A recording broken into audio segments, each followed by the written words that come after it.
एक important topic है जिस पे आज हम डिस्कस करने जा रहे हैं और स्टडी करने जा रहे हैं। कोई क्वेश्चन है तो आप लोग पूछ सकते हैं।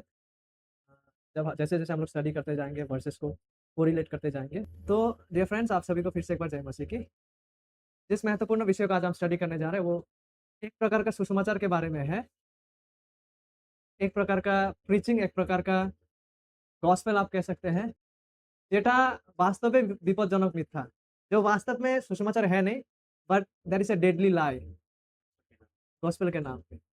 जो पैसा से संबंधित है, वेल्थ से संबंधित है, हेल्थ से संबंधित है, प्रॉस्पेरिटी से संबंधित है, रिवॉर्ड्स। तो इस बारे में आज आइए आज थोड़ा इस विषय में देखें, ओके?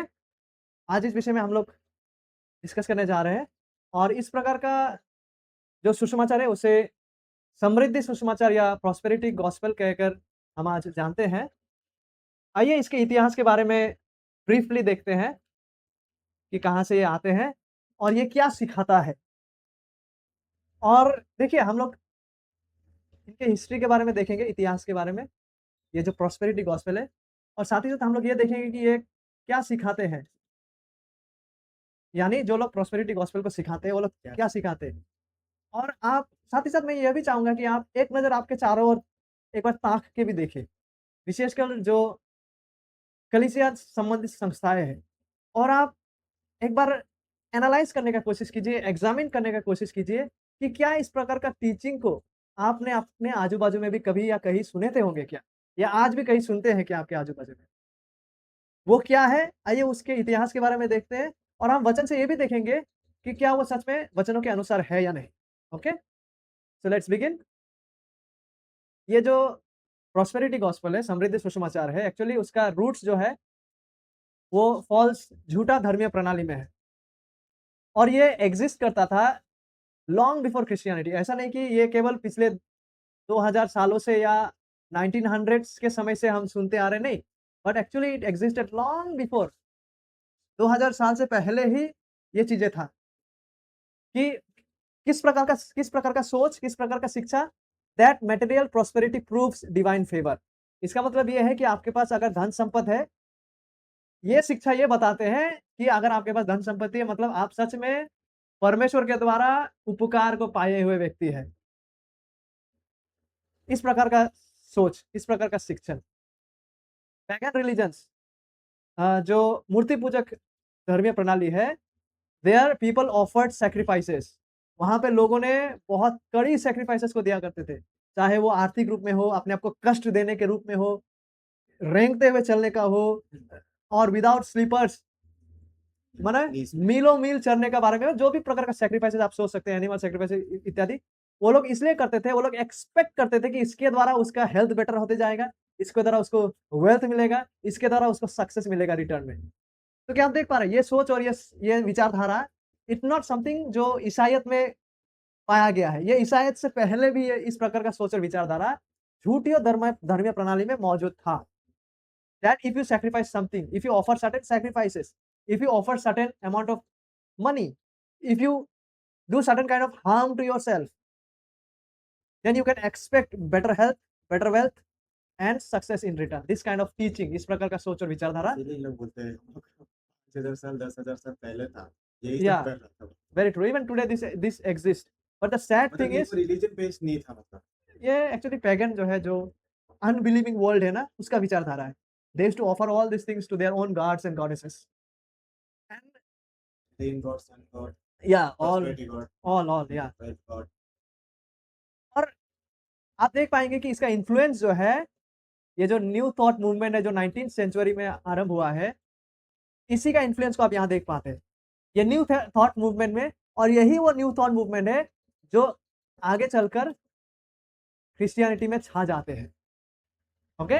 ये रूट को आप न्यू थॉट मूवमेंट में देख पाते हैं और न्यू थॉट मूवमेंट वो है जो आप कह सकते हैं जैसा लोकस्ट नहीं है, लोकस्ट को क्या कहते हैं? पोंगोपाल, या आप कह सकते हैं कि यहाँ पे डुमुरगाछ में मिलने वाला एक प्रकार का कैटरपिलर, उसका इमेज को मैं दिखा सकता हूँ। फॉल आर्मी वार्म जिस प्रकार से मेज का खेती को बर्बाद कर देता है, उसी प्रकार से ये जो रूट्स, ये शिक्षण है, ये न्यू थॉट मूवमेंट के द्वारा पूरा क्रिश्चियनिटी में और चर्च में एंटर कर गया है। इसलिए मच ऑफ द मॉडर्न, आज के आधुनिक जो प्रॉस्पेरिटी गॉस्पेल है, links to this new thought movement. और ये न्यू थॉट मूवमेंट क्या सिखाते हैं? एग्जैक्टली इन्हीं बातों को वो same thing in another plate. They taught that your positive thinking and your spoken words could shape reality. मतलब अगर आप अपने बातों से पॉजिटिवली कुछ बोलेंगे, आप उससे वास्तविकता को बदलते जाएंगे। इसका मतलब क्या है? मैं एग्जाम्पल के साथ समझाता हूं। इसका मतलब यह है कि यदि आप बीमार है, यदि मैं बीमार हूं, बट अगर आप पॉजिटिवली कॉन्फेस करते हैं कि मैं बीमार नहीं हूं, मैं बीमार नहीं हूं, मैं बीमार नहीं हूं, मैं चंगा हूं, मैं चंगा हूं, तो what it says is your spoken words will begin to work in you, and you who was unwell will begin to be healthy. Are we getting it? So this is the logic, this is the thinking, this is the idea behind this new thought movement कि अगर आप positively जो अपने शब्दों से बोलते जाएंगे ना, तो वही रियलिटी में बदलते जाएगा। Okay, this ideas were absorbed into parts of Christian world. इस आइडियाज और विचारधारा को क्रिश्चियन वर्ल्ड में अपनाया गया है, और इसी चीज को आज हम राइज थ्रू पेंटिकॉस्टल हीलिंग जो मूवमेंट सबने है उसमें आप देख पाएंगे मिड 20th सेंचुरी में, जो बहुत सारा बड़ा बड़ा क्रूसेड्स होते हैं, आप देख पाएंगे कि वहां पे एग्जैक्टली यही बातें हो रहा होता है। अधिकांश You have to believe yourself first. या अधिकांश चीजों में कि देखिए, ये पॉजिटिव कन्फेशन, आप अगर बीमार है, आप अगर सिक है, इल है ना, आपको पॉजिटिवली ये सोचना है कि आप बीमार नहीं है, और आपको वो बोलना है अपने मुख से। क्या बोलना है? मैं इल बीमार नहीं हूं, मैं बीमार नहीं हूं, आपको ये बोलते जाना है। और जब आप ऐसा करेंगे तो आपका ये बीमारी आपसे दूर चला जाएगा, और आप जो बोल रहे हैं वो रियलिटी होगा अपने आपके जीवन में। और अगर नहीं हो रहा है तो आपके विश्वास में कमी है। बड़ा प्लान लेके आए। हाँ, और अगर आप ऐसा नहीं कर रहे हैं और अगर आप चंगा नहीं हो रहे हैं, इसका मतलब आपके जीवन में कोई पाप है या आपके विश्वास में कमी है। Okay, so this is what happened through the इतना बड़ा बड़ा जो इवेंट्स होते हैं ना, वेरी सैड टू से, यही उस इसी से वो शेप्ड है, इसी से वो शेप्ड है in the 20th century. This rise through Pentecostal healing in mid 20th century. यहाँ पे जो हीलिंग रिवाइवलिस्ट है 1940s और 50s, आप उनका नाम को अगर जानना चाहते हैं, केनिथ हैगिन शायद है, HAGGIN शायद है, और इसके बाद बेनी हिन, केनेथ कुपलैंड आज जो है, या बुक में था। They help popularise this message. कौन सा message? That faith guarantees physical healing and financial blessing. अगर आप में फेथ है, उस फेथ से वो फेथ आपको गारंटी रहता है फिजिकल हीलिंग और फाइनेंशियल ब्लेसिंग का। और अगर आप हील नहीं हो रहे, अगर आप फाइनेंशियली ब्लेस नहीं हो रहा है, तो आपका फेथ वीक है। और यही पीरियड जो है, they laid the groundwork for the prosperity movement, जिसे आज आप देख पाते हैं। और इसी को वर्ड ऑफ फेथ मूवमेंट कहा जाता है। Your word and your faith comes together and creates that reality जो आप चाहते हैं। और यही वर्ड ऑफ फेथ मूवमेंट ही वो है, it is a major vehicle of for prosperity preaching. इस प्रकार का प्रचार करने का जो लीडिंग व्हीकल है, यही वो है। देखिए, मैंने जैसे अभी भी बोले थे, Kenneth Hagin influential, he is the influence first, ऐसा व्यक्तियों में वो है 19th सेंचुरी के, 1900s के समय के, 20th सेंचुरी के, influential in spreading doctrines like positive confession, जो हमने अभी भी देखे। The idea that believers can claim health, wealth through faithful words. उसके बाद क्या होता है? टेलीविजन आ जाते हैं, टेलीविजन इवेंजलिज्म, आज तो यूट्यूब, जिसके द्वारा ये प्रोस्पेरिटी प्रीचर्स जो है, they reach two million people, millions and millions of people, making this movement a global phenomenon. जैसे आप फुटबॉल में दर्शक देख पाते हैं होल वर्ल्ड में, उसी प्रकार से ये लोग भी पूरा दुनिया में छा गया है। Global expansion, the prosperity theology has spread rapidly in Africa, हमारे एशिया, यहाँ तक कि हमारे इंडिया में भी है, Latin America, specially where poverty makes promise of wealth specially attractive. क्योंकि गरीब देशों में जब आप जाएंगे और जब आप उनको लालच देंगे कि तुम विश्वास करो, तुम अमीर हो जाओगे, तुम्हारा परिस्थिति सुधरेगा, तो आप देख पाएंगे कि ये जो प्रोमिसेस है, ये कितना अट्रैक्टिव लगता होगा उनको। और वो भी जहां पे आप उनको रिलीजन के नाम पर, उनको वो संदेह भी नहीं होगा कि हम कोई गलत भी कर रहे हैं या गलत भी कोई विचारधारा हो सकता है, because it is packed in such a, मतलब क्या कहें, हम कह सकते हैं कि एक बाहरी रूप से बहुत प्योर प्रेजेंटेशन के साथ करके दिया। रैप करके दिया हुआ है। तो इस मतलब मेजर जो इंडियन कन्वर्ट हो गया, उसमें भी यही रीजन। हाँ, so many of them are there, so many of them are there, इसलिए राइस बैग वगैरह बहुत बोला जाता है, तो हम कह सकते हैं कहीं ऐसा है। वैलिड भी है हर कोई नहीं है, but there are people, Mostly है। देयर आर पीपल, या देयर आर पीपल। तो आप देख पा रहे हैं कि ये प्रोस्पेरिटी थियोलॉजी ये स्प्रेड करता है एशिया में, स्पेशली कहाँ पे, जहाँ पे लोग पुअर है, क्योंकि जहाँ पे ऑलरेडी वेल्दी है उनको तो आप बेवकूफ नहीं बना सकते। ये कहाँ काम करता है इफेक्टिवली, जहाँ पे लोग बीमार ज्यादा पड़ते हैं और अच्छा उनका स्वास्थ्य चिकित्सा का इंफ्रास्ट्रक्चर नहीं है, फैसिलिटीज नहीं है, जहाँ पे लोग बिलो पॉवर्टी लाइन में है, वहां पे जब आप ऐसा प्रोमिसेस जाके देते कोई हो, केयर नहीं करता उन लोग। या जहाँ वहां पे आप बड़ा बड़ा स्टेजेस बनाते हो और जब लोगों से अपील करते हो कि तुम्हारा परिस्थिति बदल सकता है, तुम गरीब से, तुम जो पुअर हो, यहाँ से तुम रिच बन सकते हो, तुमको विश्वास की आवश्यकता है। तुम जो बीमार हो, डॉक्टर के पास इलाज करने का तुम्हारा पैसा नहीं है, तुम्हारा बीमारी बिल्कुल फ्री में इलाज हो सकता है, यू कम, तुमको सिर्फ विश्वास की आवश्यकता है। This are not the gospel.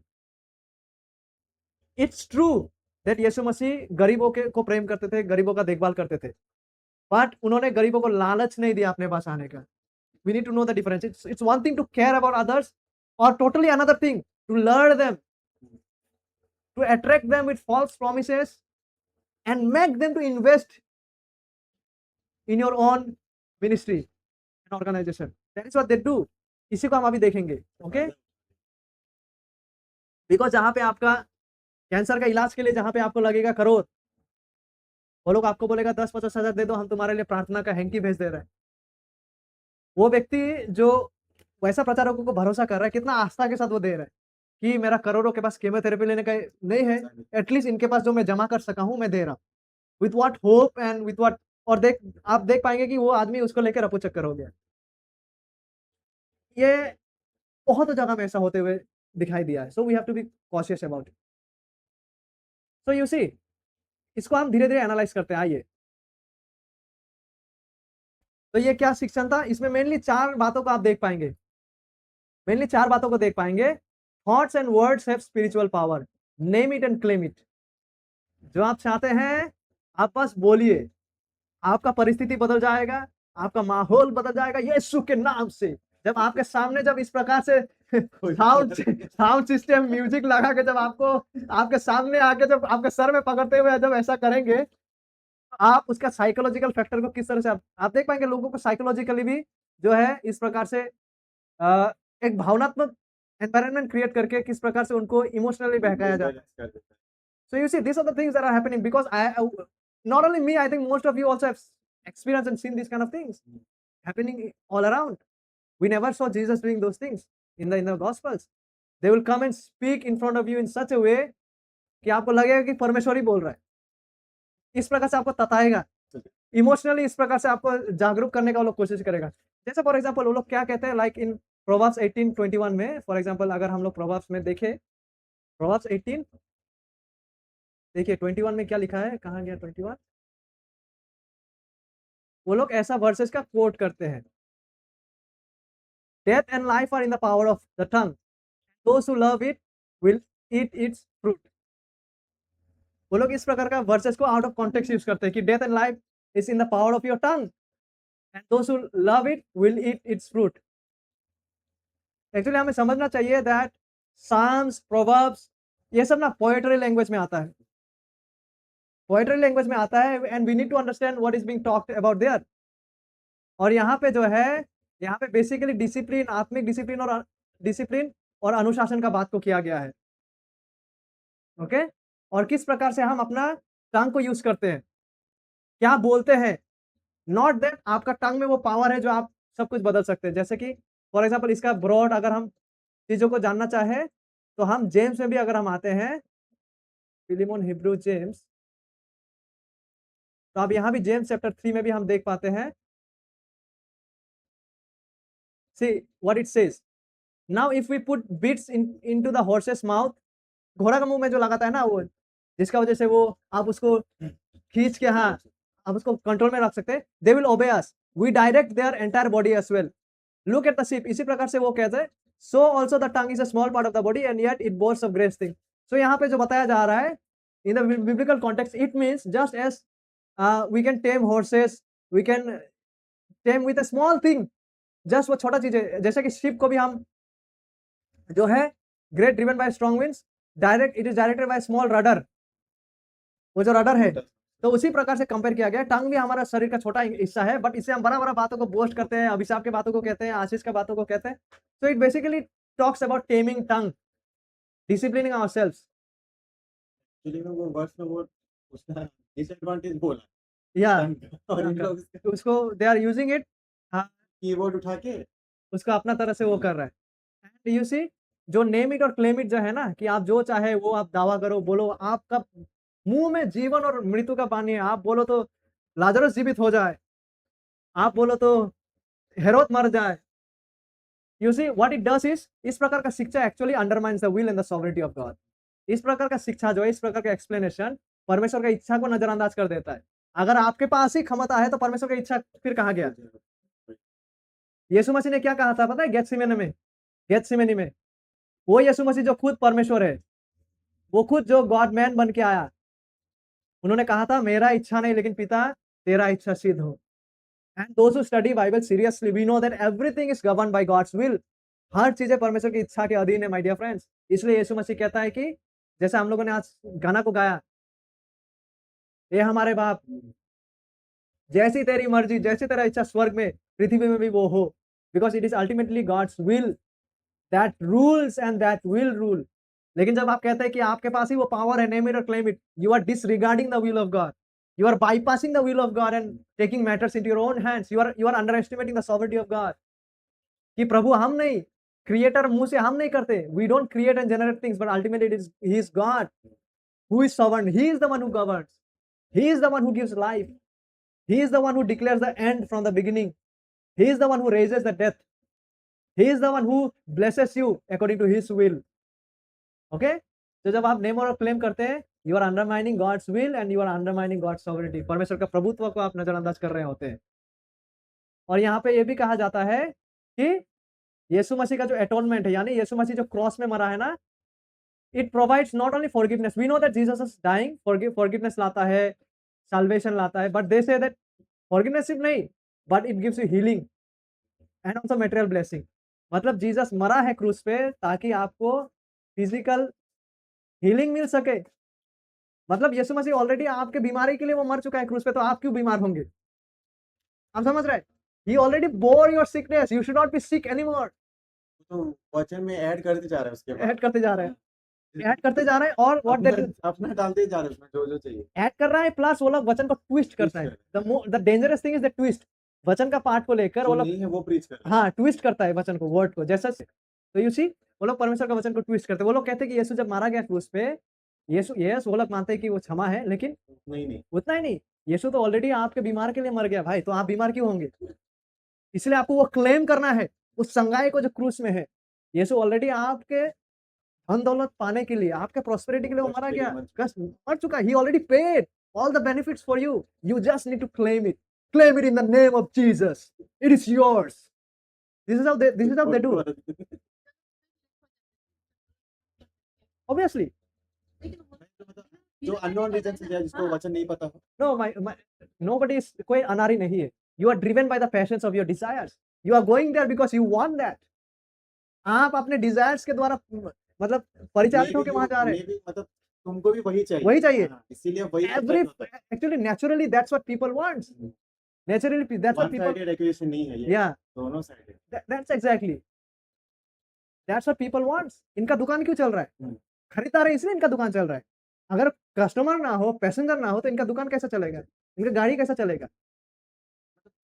ये जो मीटिंग में थे उन्होंने तो ठीक है, जो इन लोग जो घर घर जाके ये सब बोल के आते हैं और फिर लोग विश्वास करिए, तो लोग इन सेंस बोल पाएगा या मतलब जो खुद से नहीं गया हो, इन लोग उनके पास गया ये सारा। दैट्स व्हाई ट्रू बिलीवर्स हम लोग जो है ना, चर्चेस में इन बातों को एक्चुअली डिस्कस करना है, लोगों को जानना है, they should know the truth, और उन्हें ये भी जानना है कि कौन सा बाइबल का वचन को लेकर ट्विस्ट करके उन लोगों के सामने मिस प्रेजेंट किया जा रहा है। घूम फिरा के फिर वो फाउंडेशन चर्च नहीं आ रही, चर्च अगर नहीं है अच्छा तो फिर और ये बातें इतना सरल लगता है, ऐसा लगता है कि ये तो सिर्फ एक थ्योरेटिक बातें है, बट अगर प्रैक्टिकली आप जाएंगे ना, जिस प्रकार से, यही जब आपको जो है बेसिकली जो केनेथ हैगिन वगैरह जो है, Benny Hinn and all, Kenneth Copeland and all, मतलब this is how they boldly do. वो लोगों के पास आते हैं और इन लोग एक्चुअली उसका कॉन्फिडेंस देके फंस जाते हैं। हाँ, ये इतना इतना कॉन्फिडेंटली बोल रहे conviction तो हो ही के साथ जाता बोल होगा रहे हैं। शायद। How they fool people. और अपना 2-3 आदमी तो रहता ही है इन लोग का। तो आप देख पाएंगे कि इस प्रकार से कि यीशु मसीह ने तुम्हारे लिए खरीद चुका है, उसका लहू तुम्हारे ऊपर है, उसका लहू तुम्हारे लिए दिया गया है, तुम्हारा चंगाई के लिए वो मारा जा चुका है। And just imagine someone who truly struggling with cancer, जब उसके सामने इस प्रकार का प्रार्थना किया जाए, जब उसके सामने प्रभु का नाम लेके इस प्रकार का सेंटिमेंटल चीज़ों से उसको बहकाया जाए, जो सच में कैंसर से पीड़ित है और डेस्परेटली जो स्ट्रगल कर रहा है from 2-3 years, who knows that doctor ने उसको एक टाइमलाइन दे चुका है। किस किस स्थिति में वो होगा, जब लोग इस प्रकार से उसके सामने आके बोलेंगे? तो क्या उसके पास विश्वास का कमी होगा? वो तो पूरा आशा को उंडेल देगा ना भाई, because that's what is his last hope. So you see they pick up verses from Isaiah 53। हम लोग आइज़ाया 53 को भी देखेंगे कि वो लोग किस प्रकार से इसको मिसप्रेजेंट करते हैं, बाइबल को ट्विस्ट करते हैं। आइज़ाया 53 में देखिए, आइज़ाया 53 में देखिए, आइज़ाया 53 में देखिए, 53:5 में देखिए। सी आइज़ाया 53, बांग्ला को भी थोड़ा नीचे लाते हैं। Okay, see here is verse 5, but he the lamb, the servant of God, Jesus, was pierced through for our transgressions. Yes, हमारे अपराधों के लिए. He was crushed for our iniquities. अपराधों के लिए, पाप के लिए. The chastising of our well-being fell upon him. For our well-being, the disciplining fell upon him. ताकि आप चंगा रह सके. And by his scourging we are healed. Keyword उठा लिया. देखिए, কিন্তু তিনি আমার অধর্মের নিমিত্তে, আমাদের অধর্মের নিমিত্তে বিদ্ধ, আমাদের অপরাধের নিমিত্তে চূর্ণ হইলেন, আমাদের শান্তিজনক শাস্তি তাহার উপরে বর্তিল এবং তাহার ক্ষত সকল দ্বারা আমাদের আরোগ্য হইল। You see here this word healing, यहाँ से वो लोग उठाएंगे। See, Jesus was pierced, Jesus was chastised, he was crushed for your well-being, for you to be healed. See, he already did all of this for you. Now you just need to claim it. आपके लिए payment, credit card सब दे चुका है, instalment सब भर लिया है, बस आपको दुकान में जाना है और आपका BMW उठा कर लाना है, क्योंकि पेमेंट को ऑलरेडी तुम्हारे लिए 2000 साल पहले दे चुका है। मैं नहीं कह रहा हूं, वचन कह रहा है, अपने आंखों से देख लो, हील्ड। आपको भी ऐसा लगेगा ना देखकर? अगर फेस वैल्यू पे जाए तो वैसे ही लगेगा, वैसे लगेगा, वैसे लगेगा। तो हील का इतना मीनिंग कौन ही खोजेगा? That is what, yeah, this is what the saddening part is ना, this is what the sad, because most of the people will not, बहुत सारे लोग आगे पीछे नहीं देखेंगे कि ये किस कॉन्टेक्स्ट में है। एक तो कुछ बाइबल पढ़ते टाइम ही सोचते हैं जल्दी पढ़ के हम कर सकते, मतलब इतना इजीली लिखा हुआ है तो आराम से मार्क करके रख लेगा उसको डायरी में। तो ये जो हील है ना, ये जो आरोग्य है ना, देखिए, आइए हम इसका कमेंटरी, कमेंटरी जानते हैं? कमेंटरी, कमेंटरी मतलब जो भी बाइबल का वर्सेस है उसको लेकर कमेंट्स लिखना, उसका एक्सप्लेनेशन को लिखना को कमेंटरी कहते हैं। और हम बाइबल में देख पाते हैं कि जो ओल्ड टेस्टामेंट में लिखा है ना, वही बातों को न्यू टेस्टामेंट में भी लिखा है, न्यू टेस्टामेंट लोग का राइटर्स। और आप ये देख पाएंगे दे quoted this verse and they even explained it more. They preached from the Old Testament. आप ऐसा बहुत पाएंगे। उसी प्रकार से थैंक्स बी टू गॉड कि इस वचन का भी हम कोटेशन को न्यू टेस्टामेंट में पाते हैं with explanation of what this exactly means.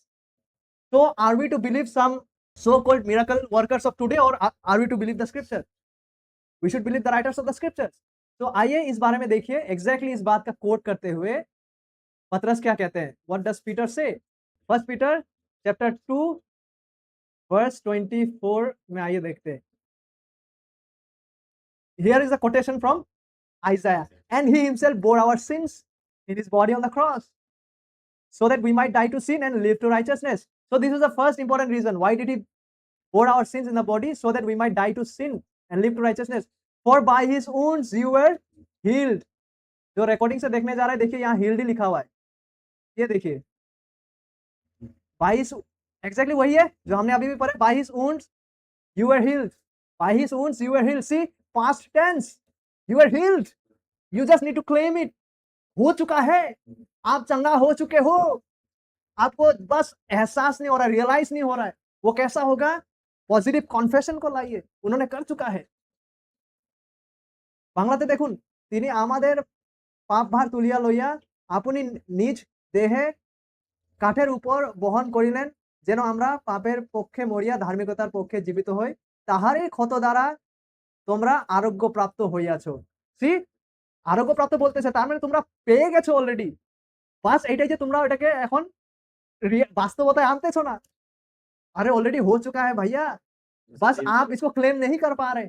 आप विश्वास के द्वारा, अंगीकार के द्वारा इसे वास्तविकता में नहीं ला पा रहे। वो तो ऑलरेडी कर चुका है। आपके लिए पेमेंट ऑलरेडी दिया जा चुका है। सी वर्ष तो यही कहता है। वेट, क्या वर्ष यही कहता है? My dear friends, very important की टू स्टडी बाइबल क्या है पता है? Study the context. He gives us the reason here, for you were continuously straying like sheep, but now you have returned to the shepherd and guardian of your souls. This is what this healing means. तो language का কি প্রকারে এটা কিরকম আরোগ্য প্রাপ্ত?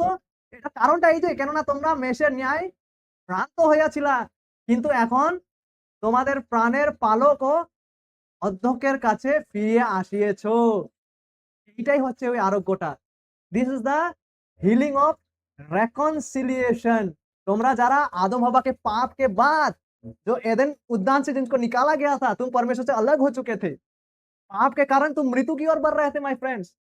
हम तो सब मेष के समान सब अपने अपने जैसे भटक गए थे, बट यीशु मसीह के कोड़े खाने से तुम चंगे हुए। कहने का तात्पर्य यह है कि यीशु मसीह ने तुम्हें वापस पिता के साथ मेल मिलाप कराया है। That is the first and the foundational meaning of what it means to be healed. This is what Peter says. This is what God the Holy Spirit using Peter is saying. इसलिए पता होना चाहिए कि sentence and नहीं हुआ है, पता होना पड़ेगा। Yeah, very true, उसको अलग सोच लिया तो फिर very true. See the Bible itself. एक हिंदी में क्लियर है, ये आप इसमें भी क्लियर है, क्योंकि लिखा रहता है तो Yeah. पता चल जाता है, बट इंग्लिश में English also is clear. See? तो हम लोग के लिए क्लियर है, लेकिन जो normally Yeah, normally usually for people ना। कैनोना, यहाँ भी कैनोना क्यों की लिखा हुआ है। आपको चंगाई मिला है, क्यों? क्योंकि आप तो सब भटक गए थे भैया, मेमने के समान। लेकिन आपको जो है आपका महान मेषपालक शेफर्ड के पास और गार्डियन ऑफ योर सोल के पास वापस लेकर आया गया है। इस प्रकार से प्रभु यीशु मसीह ने क्रूसीरूपित होकर आपको चंगा किया है। आपका जो संबंध जिस पर दरार आ गया था, जो संबंध टूट गया था पाप के कारण, उसे यीशु मसीह ने दोबारा पुनराय जोड़ दिया है। You see, this is the message of reconciliation. Primarily यही इसका मतलब है। आंसर के साथ साथ आपके, लेकिन देखिए ये भी सच है कि एक दिन आ रहा है इन द फ्यूचर जहाँ पे सारा रोग बीमारी फॉर एवर एंड एवर खत्म होने जा रहा है। एक समय आ रहा है, एक समय ऐसा भी आ रहा है जब कोई रोना धोना नहीं होगा, मतलब कोई पेन नहीं होगा, कोई स्ट्रगल नहीं होगा, कोई सिन नहीं होगा। Forever you will be freed even from the possibility of death, जहाँ कोई मरना भी नहीं होगा। But that's not yours to say कि वो कब हो। It will happen when Jesus returns. Future के हिसाब से Yeah. तुम लोग के लिए नहीं है कि वो बोले को अभी हो। अभी होगा, exactly. That is my point, that is what I am pointing eight now. Yes, obviously you will be healed physically as well. You'll never die, you'll never sin, those who are in Jesus. You'll never fall sick, you'll be totally free from sin forever. But when is the time? कब है वो दिन? You see, Revelation last book it says, and I heard a loud voice from throne saying, behold, the tabernacle of God is among men. When the tabernacle of God will be with men, he will dwell with you, he will dwell among you believers. They shall be his people, and God himself will be among them. That is the day when he will wipe away every tear from your eyes, and there will no longer be any death. There will be no longer any mourning or crying or pain. The first thing has passed away. When is it? The day when Christ returns, when God sets his tabernacle among you. That is the day when totally and forever sin will be dealt with. And yes, दावे का साथ हम कह सकते हैं कि यीशु मसीह ने आपके शारीरिक चंगाई को भी खरीदा है, but its application has a time. Because all these benefits also come with the blood shedding of Jesus, because you and I never deserve this on our own. But the point is, कब? That is what it matters. Which applies when? लागू कब होता है? बात यहाँ पे आता है। Yes, आ रहे हैं, लेकिन कब? बाइबल कहता है जब परमेश्वर मनुष्य, क्या ये दिन आज है जब परमेश्वर मनुष्य का बीच में डेरा बना के आ रहा है? क्या रेवलेशन 21 आज पूरा हो गया है? No, there is a day coming. You can claim it, but the day is Yeah, exactly. हम दावे के साथ कह सकते हैं कि yes, Jesus has died for our well-being, but our total well-being is on the way. it's not yours to say. कब मिलेगा, कब नहीं। Yeah, God has declared it will be when he comes in his word, when he dwells with his Himself people. will. Yeah, it is the day when he will wipe away every tear. You see, there will no longer be any death, no disease, no cancer. तो death कहाँ से रहेगा? कोई रोना नहीं होगा क्योंकि कोई दुख तकलीफ नहीं होगा, कोई পেন नहीं होगा। আমরা বুঝতে পারলাম? সেদিন যখন ঈশ্বর তার লোকেদের সাথে বাস করবেন, তিনি তাহার সমস্ত নেত্রজল তাদের আপন লোকেদের ঈশ্বর আপন লোকের নেত্রজল মুছিয়া দিবেন এবং মৃত্যু আর হইবে না। শোক বা আর্তনাদ বা ব্যথাও আর হইবে না। কারণ প্রথম see that is the day যখন কোনো রোগ ব্যাধি অভাব অনটন হবে না। ফিজিক্যালি টোটালি ফিট হবেন আপনি। Completely free from any kind of stain, कोई दाग नहीं होगा। आज जो भाई विश्वासी लोग हैं जो आज पैरालाइज्ड भी है, they will be totally healed that day. No more paralysis, no more disease, no more leprosy. You will be given a renewed glorified body. वो भी यीशु मसीह का लहू के द्वारा ही खरीदा गया है। लेकिन उसका एप्लीकेशन कब है? परमेश्वर कहते हैं कि जब वो अपने टेबरनेकल को लोगों के साथ बनाएंगे। ये तब है when Jesus returns in his second coming. उसके बाद का ये प्रतिज्ञा है जो 100% पूरा होता है। लेकिन उसके आने तक आज कौन-सा 100% आज लागू होता है? There is the forgiveness of sin that Jesus bought. There is the salvation, the reconciliation that Peter is talking about. You who were all away because of your sins. Jesus, the shepherd, the guardian of your soul, has healed you, brought you back to himself, brought you back to the Father. That is what it applies in today's in the church context. But in the larger context, yes, you will be healed. There is a day coming. You are not hopeless. If you have a cancer today, you'll be healed forever. When God calls you into his home, when God comes to take you to be with himself. Believers are not hopeless. आप अनंत काल के लिए विनाश नहीं होंगे। आपका हर आंसू को पोंछा जाएगा। कोई दुख तकलीफ कोई मृत्यु नहीं होगा। आप अनंत काल के लिए परमेश्वर की उपस्थिति में रहेंगे। With the body, not just spirit. That day is coming. लेकिन वो आज नहीं है। अगर परमेश्वर चाहे कल भी हो सकता है। कब होगा वो भी हम लोग को कोई वो नहीं है। Because परमेश्वर के लिए 1000 वर्ष भी एक दिन का समान है, एक दिन भी 1000। But we trust that these things are true, but also we trust that इसके लिए समय है। परमेश्वर ने इसके लिए एक समय को स्थापित करके रखा है और परमेश्वर ने जिन बातों को उस दिन के लिए रखा है, एक मैच्योरिटी के दिन के लिए, ये बेवकूफी होगा अगर आप उसको खींच के बोले कि आज ही है वो दिन। That will be a foolishness. What God has planned, क्या आप और हम क्या परमेश्वर से ज्यादा बुद्धिमान है क्या? क्या आप और हम परमेश्वर से ज्यादा सार्वभौम है क्या? कि जो परमेश्वर ने योजना उस दिन के लिए बनाया उसे जबरन आज आप और हम प्रभु के नाम में लागू कर रहे हैं। Is it not some kind of folly? So आप देख पाए both the realities? So very quickly आगे की ओर ये दो था। कौन-कौन सा दो याद है ना? Name it, claim it और यीशु मसीह का लहू में आपके लिए सारा चंगाई है। लहू बहाकर उसने उसका लहू में आपका सारा चंगाई, आज आप बीमार नहीं पड़ेंगे जीवन में। उसने खरीद लिया, बस आपको क्लेम करना है। देखिए इसका मतलब ये नहीं है कि आज परमेश्वर चाहे तो वो आपको हील नहीं कर सकता। Obviously if you pray, if God wills, he will heal you. He may heal you directly, he may heal you with medicine. It depends on him and his will. And if you work hard, if you and I work hard to get a job, if it is God's will, you and I will obviously get a job. Maybe you and I can even clear UPSC if it is his will and we work under his will. We can pray for healing, we can pray for finding job, we can work hard. लेकिन भैया लोगों को लालच देके जिस बातों को परमेश्वर ने भविष्य के लिए डिजाइन किया, जबरन आज उसको लोगों में वचन को ट्विस्ट करते हुए, लोगों को लालच देते हुए झूठे प्रतिज्ञा देना, that is a dangerous thing. We are not saying that you cannot get a good life or decent job कि परिवार चलाने लायक। Yes, work is given by God. परमेश्वर ने वर्क को स्थापना की है। उन्होंने आदम को काम करने का जिम्मेदारी दी है। There is a job that we need to do. We need to seek and we need to pray for all things. And if it is God's will, he can heal for his glory. But it does not mean कि जिन बातों को परमेश्वर ने भविष्य के लिए रखा है, उसको लोगों को लालच देते हुए आज जबरन उन बातों को वचन को ट्विस्ट करते हुए हम लोगों के सामने उसे गलत रीति से पेश करें। That is a dangerous thing. And that is not what we are saying. और तीसरा बात है वो लोग क्या कहते हैं? अभी क्योंकि आपको फायदा मिलने वाला है, अभी क्योंकि आप नेम इट और क्लेम इट करने वाले हैं, अब आपको एक काम करना होगा। आप चाहते हैं कि आपका और नेम इट और क्लेम इट और मजबूत हो जाए? क्या आप चाहते हैं कि आपका बीमारी और जल्दी से दूर चला जाए? क्या आप चाहते हैं कि आपका सैलरी डबल हो जाए? क्या आप चाहते हैं कि आपका नौकरी नहीं है, अगला महीना ही आपका नौकरी लग जाए? देखिए, those who are working hard for jobs and especially coming from difficult families जहाँ डेली लेबरर्स है, के सामने सेंटिमेंटल तरीके से आप जाकर जब परमेश्वर का नाम लेकर होलीनेस को रिप्रेजेंट करते हुए, आप जब उनका आस्था को रिप्रेजेंट करते हुए उनके सामने जब आप ऐसा अपील करेंगे कि भाई मेरे, God is going to give you a job. I can see it, it's coming to you. Jesus has purchased you your job with his blood. It's coming to you. You just need to do something. My dear friend, your salary is 20,000 and God is going to increase your salary. It's going to be doubled in the coming year. You just need to do one thing. God is showing me through His word कि आपको कुछ करना है और आपको क्या करना है? आपको बीज बोना है. आपको बीज बोना है. आम का नहीं, अंगूर का नहीं, आपको बीज बोना है. समझदार के लिए इशारा काफी है. आपको बीज बोना है. आप ऐसा वाला भी बीज बो सकते हैं, ऐसा वाला भी बीज बो सकते हैं. बस लगाते जाइए बीज. आपको बीज बोना है.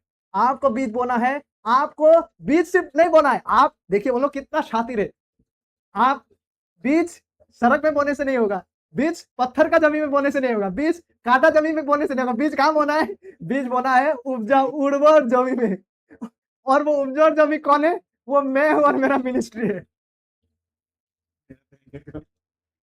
See, इसको हम लोग आज फनी वे में बोल रहे हैं just to help you all understand कि इसको इसी तरह से वो लोग प्रीच करते हैं. वो उर्वर जमी जो है वो मेरा सेवकाई है.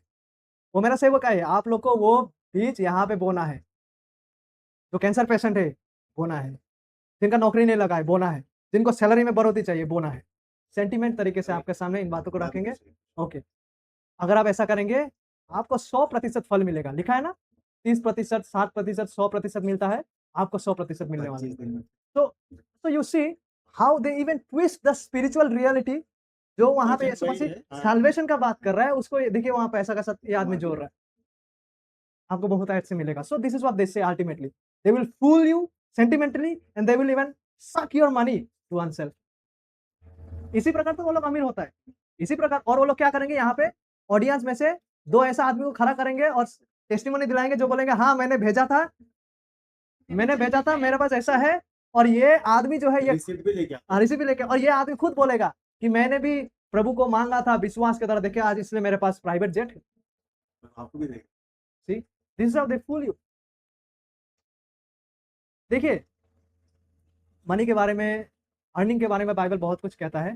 That we need to wisely deposit और we need to work hard. Bible जैसा कहता है ना कि हे ऑलस तुम्हें विपिली कर काची सीखो.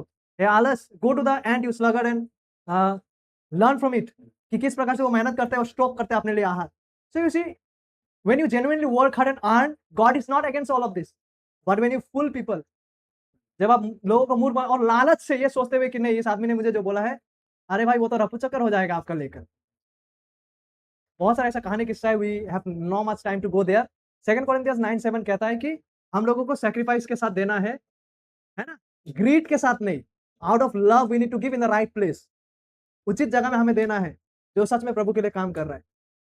प्रेम के अनुसार हमें देना है. सेल्फ सैक्रिफिशियल लव के साथ, सेल्फ सैक्रिफाइस के साथ हमें देना है. ना कि लालच के साथ, ना कि किसी प्रलोभन में आकर, लोभ के प्रलोभन में आकर कि मैं दिया तो 25 दिन में पैसा डबल हो जाएगा. ठीक है, we need to be wise. और मुझे पता है कि हम लोगों ने कई बार यूट्यूब में ना कहीं ऐसा प्रचार सुने होंगे. यही सुना है. आप सिर्फ यूट्यूब में नहीं, आपके अगल बगल में भी कोई होगा. इसलिए आप सावधान रहिए. और ये लोग ये भी कहते हैं कि ट्रू बिलीवर्स जो है ये ऑलवेज हेल्दी और वेल्दी होते हैं. और हेल्थ और वेल्थ प्रूफ है कि आपका विश्वास सच्चा है. सच्चे विश्वासी लोग हेल्दी वेल्दी रहते हैं हमेशा. सबसे बड़ा मिस्टेक. और हेल्थ जितना हेल्दी आप है, जितना वेल्दी आप है, वही प्रूफ है कि आपका विश्वास सच्चा है. अरे भाई वो धनवान व्यक्ति, young man, young rich man जो यीशु मसीह के पास आया था, वो भी तो धनवान था, वो भी तो सुस्त था, लेकिन वो तो यीशु मसीह को त्यागते हुए विनाश में प्रवेश किया. मैथ्यू 8 में एक व्यक्ति आके बोलता है प्रभु तू जहां जाएगा मैं वही जाऊंगा. You know what Jesus said? Foxes have holes, birds have nests, but the son of man has nowhere to lay his head. इसका मतलब यह है कि भाई आप जिस इरादा से मेरे पीछे होना चाहते हो, ये समझ लो कि मेरे पास सर धरने का जगह नहीं, मेरे पास घर नहीं, रहने का ठीक ठिकाना नहीं है. तो आप जिस सिक्योरिटी को सोचते हो मेरे पास आ रहे हो कि यीशु मसीह के पास हम रहेंगे तो रोग मेरा कभी नहीं होगा, मेरे पास हमेशा पैसा होगा, ये वगैरह होगा, तो आप गलत इरादा से मेरे पास आ रहे हो. और 2 तीमुथियुस अध्याय 4 में लिखा हुआ है कि एक प्यारा भाई को बीमार छोड़ के आए थे. Hebrews 11 you see the men and women of faith, जो इसमें से कई लोग हैं जिनको आड़े के साथ दो फार किया गया है. जॉन 16:33 में यीशु मसीह कह रहे हैं in this world you will have troubles. विश्वासी लोग का जीवन हमेशा हेल्दी वेल्दी नहीं है. If God wills he may give us good health and like Job, अगर परमेश्वर की इच्छा है तो आपके कामों को आशीष करते हुए ही may give you the reward of your hard work. But even all those things we need to use for God's glory with a purpose. God has given all those things to serve him. But you cannot guaranteely say that health and wealth are proof of your true faith. वजह इसके हम ये कह सकते हैं कि many times health and wealth जो है, मोस्ट ऑफ द टाइम्स यही वो चीज है। अगर कोई हेल्दी वेल्दी है वो तो परमेश्वर के पास आएगा तक नहीं। हम्म, उसको क्या चीज का जरूरत है? वरन sorrow and suffering teaches you, refines your faith if you are a believer. Instead we can say this. okay. या इसीलिए यीशु मसीह ने क्या कहा था यंग रिच रूलर के संदर्भ में? उठ, सुई का धागा से पार हो जा सकता है, लेकिन धनवान व्यक्ति के लिए स्वर्ग राज्य में प्रवेश करना असंभव है। यू सी, शायद उन लोगों ने ऐसा वचन को स्किप कर दिया हो, पढ़ा नहीं हो, पता नहीं, क्या पता है, या फिर जानते हुए वो लोगों को ऐसा स्कीम में धके वो करते हैं, फंसाते हैं। Matthew 5:10-12 you see, blessed are those who are persecuted for righteousness sake, जो धार्मिकता के लिए सताए जाते हैं। Rejoice and be glad because great is your reward in heaven when Jesus returns. Rejoice and be glad today though you might be in difficult circumstances. That's why this is false कि अगर आप एक विश्वासी तो आप कभी बीमार नहीं पड़ेंगे। जितना आपके पास धन होगा, जितना आपके पास बेहतर स्वास्थ्य होगा, वो आपका विश्वास, सच्चा विश्वास का 100% प्रूफ है नहीं। अगर ऐसा होता तो I think somebody forgot to tell Jesus, at least कंगाल लाजरस का कैरेक्टर को वो बदल देता अगर उसको पता होता ये सब बातें। बेचारा लाजरस कंगाल नहीं रह जाता अपना संपूर्ण जीवन without food, with wounds in the body. That means he didn't have any faith according to people. इसका मतलब वो धनवान व्यक्ति तो नरक में गया है। तो यीशु मसीह को शायद किसी ने बोलना भूल गया है कि अरे यीशु मसीह आप शायद क्या प्रचार कर रहे हैं। आपका वचन ही बोल गया क्या? You see, health and wealth are proof of true faith? Question mark. नहीं, my dear friends. Holiness, righteous lifestyle, suffering for righteousness sake is a proof of true faith. That's why suffering जो है, कष्ट उठाना, ये भी विश्वासी जीवन का एक अंश है। We are called to carry our cross and the narrow way, जो सकरा फाटक है, सकरा मार्ग है, वो difficult है, but believers are not hopeless. We are sorrowful yet always rejoicing. That's what Paul says, because we know one day all the tears जो आपने बहाए हैं वो पोंछा जाएगा। आपको प्रभु महान पुरस्कार देंगे स्वर्ग में। And then lastly we see here Romans 8:18 में, yes, विश्वासी लोग आज दुख से होके जाते हैं, लेकिन आपका जो सौरव है ना, आपका जो दुख है, वो उस महिमा, उस ग्लोरी के तुलना में कुछ भी नहीं है जो परमेश्वर आपके सामने एक दिन प्रकट करने जा रहा है। ये दुख केवल कुछ दिन के लिए है। That's what Romans 8:18 says. Or 1 Peter 5:10 says that God is going to, strengthen us. And lastly, if God wills, He can give you good health. He can heal your diseases and bless you with blessing. अगर परमेश्वर चाहे तो परमेश्वर अवश्य, हम ये खारिज नहीं कर रहे हैं, हम ऐसा नहीं कर रहे कि गॉड बिल्कुल हील नहीं करते, नहीं, हम ऐसा भी नहीं कर रहे कि गॉड बिल्कुल वेल्थ देता ही नहीं, लेकिन ऐसा कहना कि हेल्थ और वेल्थ का होना आपके विश्वास का मतलब सच्चाई को, हाँ, आपका विश्वास का ऑथेंटिसिटी को प्रूव करता है। That is false. We see in the Bible, जैसे Job was also wealthy and God has given him wealth to use it for God's glory. God has given good health, and we also see that अधिकांश लोग जो थे, जैसा Paul ने कहा कि वो थॉर्न इन द फ्लैश, वो मुसीबत उसके जीवन में, 3 बार उसने प्रार्थना किया, but God said no, because God's grace is displayed in your weakness, so that you may testify कि when I am weak then I am strong, because God has given me the strength, God has given me the strength कि मैं इसे झेल सकूं। ठीक है, अवश्य जब हम लोग बीमार होते हैं, we should pray, we should pray for good jobs जहां पे हम अच्छा से काम कर सके, परिवार को देख सके, बट हमें लालच का ग्रीड लालच में नहीं पड़ना चाहिए, लालच से बचना चाहिए। और इस प्रकार का शिक्षा से जो आपसे कहता है name it and claim it, जो आपसे कहता है कि आप कभी बीमार नहीं पड़ेंगे, आपका विश्वास के द्वारा आप हमेशा सुस्त रहेंगे, आप हमेशा धन संपत्ति में बढ़ते जाएंगे, नहीं, वचन हमसे ऐसा नहीं सिखाता है। वरन प्रभु कहते हैं ना, he has no way to lay his head. तो हमें इन सच्चाई को समझना है। ओके, तो 4 रियलिटीज, नेम इट और claim it, Jesus has bot your, Jesus has atonement, even your physical healing आज के लिए उन्होंने खरीदे हैं। और तीसरा, आपको बीज बोना है। चौथा, आप जितना सच्चा विश्वास आपका होगा, लोग कहते हैं कि उतना ही अधिक आप पैसा में आप बढ़ते जाएंगे, आपका कभी बीमार नहीं पड़ेंगे। ये सारा चीजों का हमने वचन के अनुसार देखे हैं कि ये सारा बातें सच नहीं है। इसका मतलब ये नहीं है कि हमें सुस्तता के लिए प्रार्थना नहीं करना है, इसका मतलब ये नहीं है कि हमें नौकरी के लिए प्रार्थना नहीं करना है, इसका मतलब ये नहीं है कि एक सच्चा विश्वासी वेल्दी नहीं हो सकते, हेल्दी नहीं हो सकते, हम वो भी नहीं कह रहे। अगर परमेश्वर चाहे any time he can heal you, अगर परमेश्वर चाहे any time through our work, through our efforts, God can use it to generate wealth in a righteous manner like Job. But ये कहना कि यीशु मसीह का मारा जाना, ये गारंटी देता है कि आज आप 100% हेल्दी और वेल्दी होंगे। तो 12 शिष्य ही नहीं है Yes, exactly. Someone forgot to tell them as well. Peter, he was hung upside down. Someone forgot to cruel death. Someone forgot to tell him that maybe his faith is fading away. Someone forgot to tell Apostle Paul. इसलिए ठीक है, तो इसलिए friends हम लोग सावधान रहे, हम लोग सच्चा विश्वास में आगे बढ़ते रहिए। Next time if we have enough time we will see into what true preaching and true gospel is. Okay, आज तक के लिए इतना ही रखते हैं। Thank you.